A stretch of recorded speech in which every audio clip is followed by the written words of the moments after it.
பறிப்பான் உச்சாராயிரு. அவன் தொன்ன குடியில் மாட்டிக்குவா கொஞ்ச நாள் பொறு.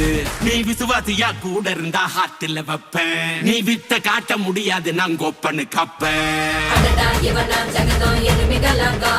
சீரும் சிறப்பா முடியும் சம்பவ சீனு. நீ தகராறு கொடுத்தா பிள்ளைங்க அட்டாக் போடு ஆனு. எவனும் மறைக்க முடியாது.